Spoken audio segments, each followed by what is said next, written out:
Ah.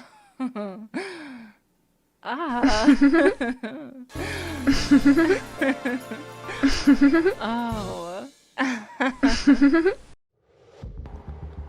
Silethembu, ubungaphi ngalesi sikhathi ungena endlini? Angisosiwula mina. Ungathatha isikhathi ucabanga umuntu okwenzela into zama 2000. Angisiyo lo muntu mina, angithi? Okweqiniso baba. Bengisemhlanganweni we-budget consultative meeting eCrystal Lodge.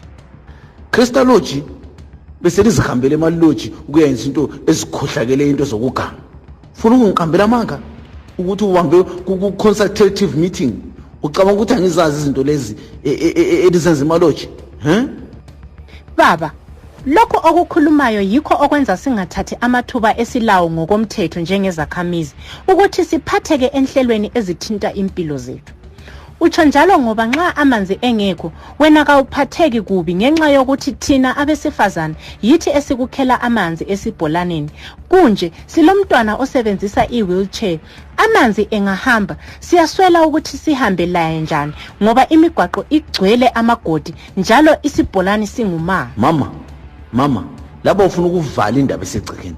Nxa kunjalo akusayiwa esibholaneni. Esikotsho kungcono ngibe ngisenza ukuthenga amanzi. Ungafuna ukulwela umntwana esenza into zokuhlonga ndlebe evika ngokuthi ubesemhlanganweni. Imhlangano yenu vele idala mehluko bani? Imihlangano leyi ithatha isikhathi baba. Ifuna insuku zibe mbili ukuze izakhamizi zihlangane lenkokheli ikakhulu ekuxazululeni indaba ezibhekane lokuphathwa kwezabelo. Ungafuna ukungiqeqesha ngezinto ezithatha kuma workshop enu. Kusukela namhla angifuni ukuzwa umuntu othi uya ku workshop kumbe i-budget consultative meeting kumbe loba yiluphi uhlelo nxa ifuna sizwanane. Le ngizwa lapha ekhaya. Sekasile. Thula. Angidlali lapha. Ngiyezwa nje kuphela kuthiwa umuntu uyemhlanganweni.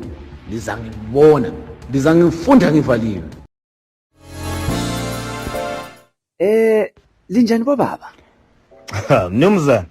Ubingelela abadala bodwa kanti thina abatsha labo mama balapha sikhanye na. Hathi, bengisendleleni yokuza lapho. Abe vele uqale ngathi ngoba yithi abantu. Lamanga yini majensi? Ungabingeleli intsha labo mama kuphela. Kulabagogekileyo, labo futhi ngabantu. Njalo, nxa ikhansili ingasebenzi kuhle, yibo abaphatheka kubi kakhulu. Kulungile, lihlabe lephukela. Thina njengenkokheli, yabona sizama ngawo wonke amandla ukuthi sikhangele izikhalazo zomphakathi ngokuphangisa. Udaba lwamanzi lama-potholes luyahlupha. Kodwa njengokhansila wesigaba ngizama ukuthi ngilungisise lokho.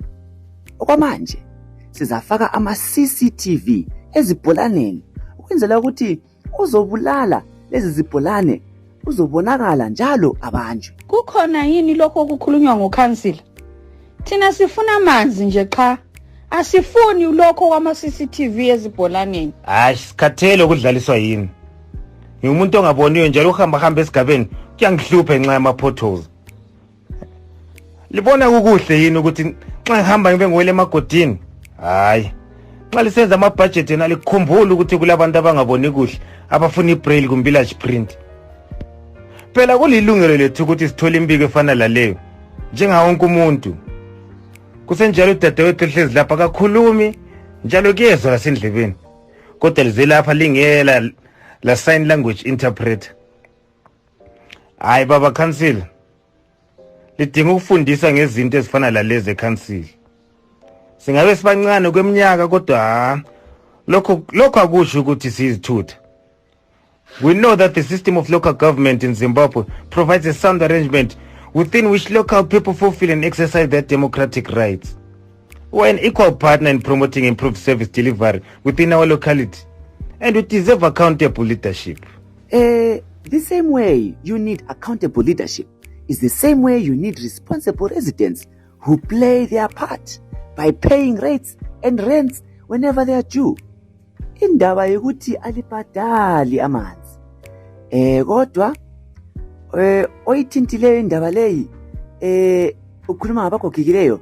Hayi, ngibambile sibili indaba eqondileyo. Njalo ngizayethula ku full council meeting ukuthi silungise izinto. liyasibhadalisa amanzi wona singawatholi lisenzela ukuthi lizithengele imota lithatha ama-stands lisithi ye njani njani akulamali yokuthutha izibi ye akulamali yokuthenga imithi yamanzi ukuze anatheke.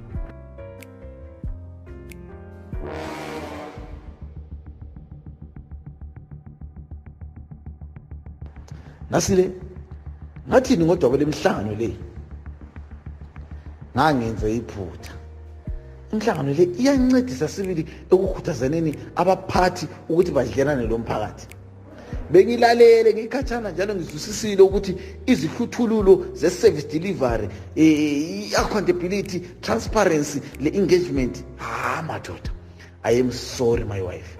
I did not know how important everyone is as an equal partner in local governance. Hey, madoda.